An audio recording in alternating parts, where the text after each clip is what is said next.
Judges 20. The Israelites punished the Benjamites. As well they should after that last one.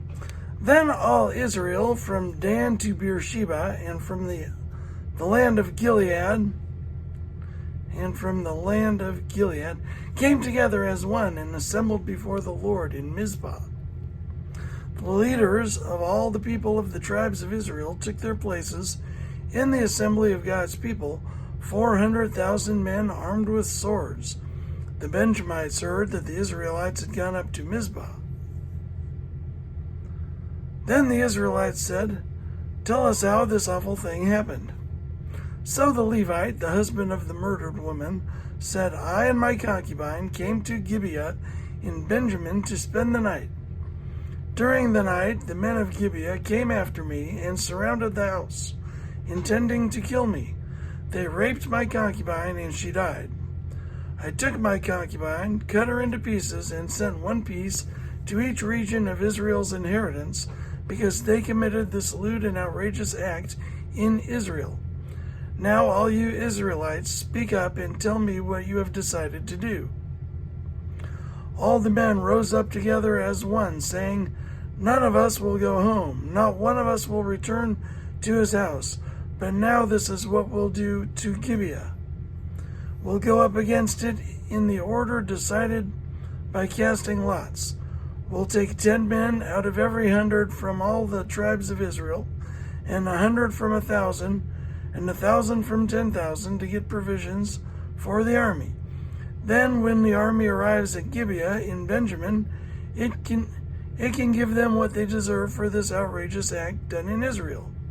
So all the Israelites got together and united as one against the city.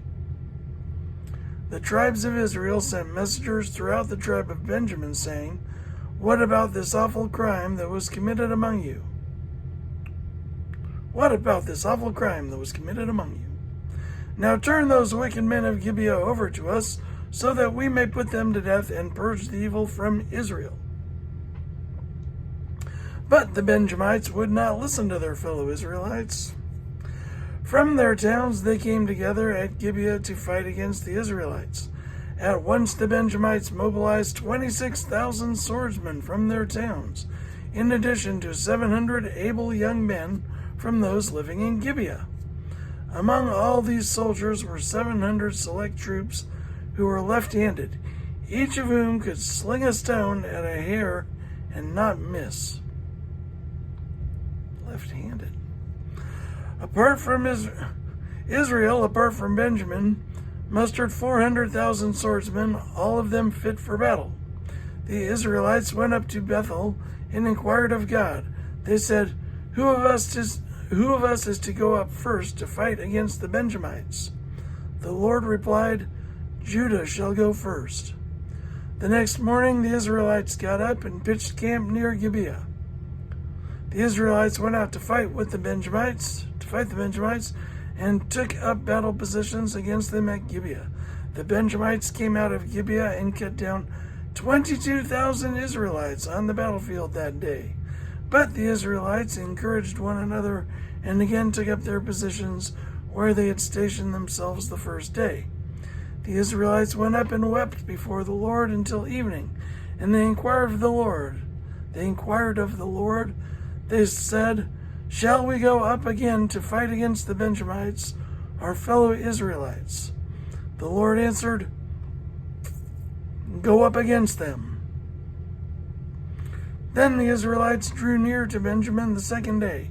This time, when the Benjamites came out from Gibeah to oppose them, they cut down another 18,000 Israelites, all of them armed with swords.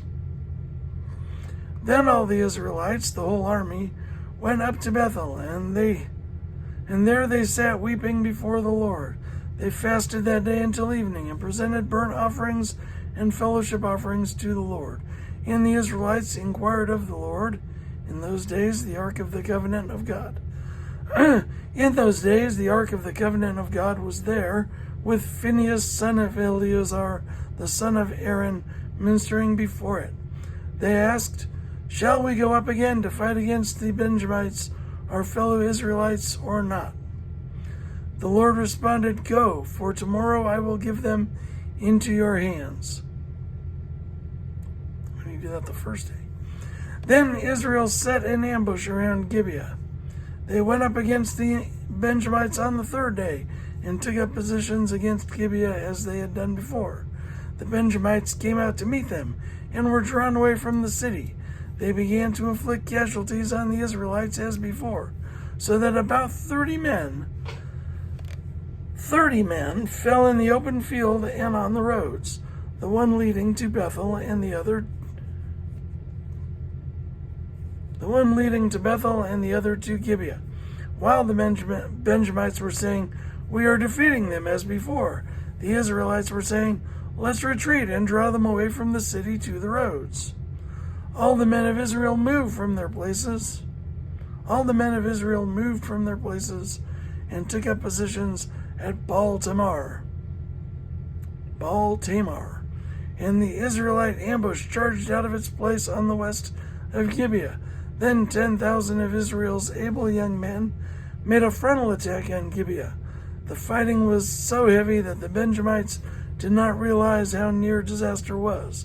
The Lord defeated Benjamin before Israel, and on that day the Israelites struck down 25,100 Benjamites, all armed with swords. Then the Benjamites saw that they were beaten. Now the men of Israel had given way before Benjamin, because they relied on the ambush they had set near Gibeah. Those who had been in ambush made a sudden dash into Gibeah, spread out, and put the whole city to the sword.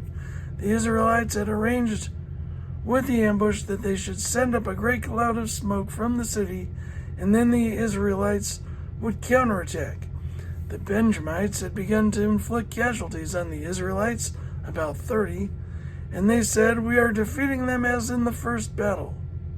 But when the column of smoke began to rise from the city, the Benjamites turned and saw the whole city going up in smoke. Then the Israelites counterattacked, and the Benjamites were terrified, because they realized that disaster had come on them. So they fled before the Israelites in the direction of the wilderness, but they could not escape the battle, and the Israelites who came out of the towns cut them down there.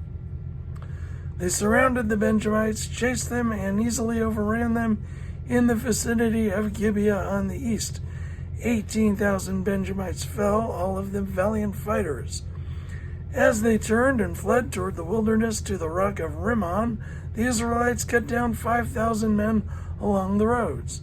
They kept pressing after the Benjamites as far as Gidom and struck down 2,000 more. On that day, 25,000 Benjamite swordsmen fell, all of them valiant fighters, but 600 of them turned and fled into the wilderness to the rock of Rimmon, where they stayed 4 months. The men of Israel went back to Benjamin and put all the town to the sword, including the animals and everything else they found. All the towns they came across, they set on fire.